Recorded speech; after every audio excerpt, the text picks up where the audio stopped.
যে Gerard Luke তার কবিতার ছোট একটা কবিতা আমি পড়ব।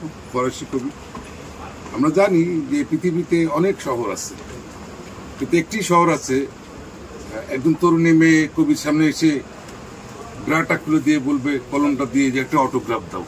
সেরকম শহরেরই একজন কবি, ফরাসি কবি, পেইন্টার আর পোয়েটদের শহর পুরো পৃথিবীর মধ্যে ফরাসিরা। এখন অনেকটা সেই ওজস্বী ব্যাপার কমে গেলেও তবু যে বনে দিয়ানা রয়ে গেছে, সেটার কারণে আমরা ফরাসিতে আমাদের একবার হলেও যেতে হবে।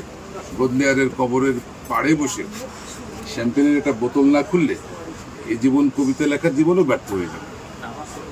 একবার আবুল হাসানের কবিতার মধ্যে কবরের মধ্যে বসে কবিতা একটা বোতল মত খাইছিলাম আমি, খোকন, মার্জুক আর আমাদের যে বন্ধু মেঘাঙ্ক আমেরিকা থেকে আনছিল।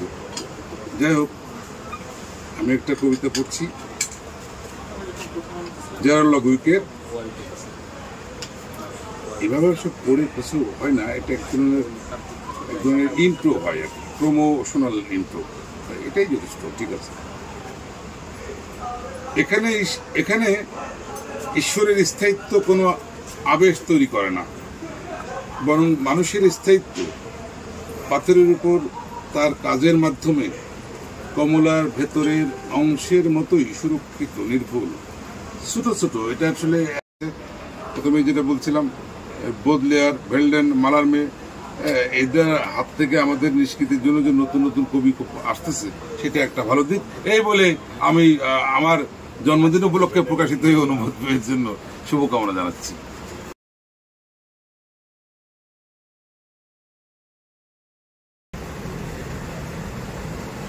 এখানে কোনো বেড়া নেই, মুরগি খামার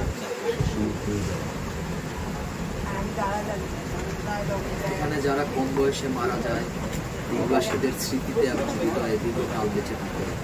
সমুদ্র থেকে বেঁচে যাওয়া সবচেয়ে প্রবীণ মানুষটির চেয়ে। এখানে কোনো লেখাই টিকে থাকে না যদি না তা প্রথমেই আঁকা হয় সমুদ্রের সবুজ কালি। এখানে বুঝতে পারা অর্থ হলো দেখা, দেখা অর্থ হলো শোনা।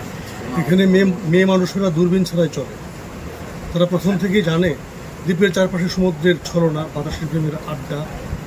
তারা প্রথম থেকেই জানে তাদের ভবিষ্যৎ বৈধব্যের ভাগ্যরেখা। এখানে প্রতিটা কবিতা উত্তর নিয়ে আসে, যেগুলোর আদৌ কোনো প্রশ্নই ছিল না।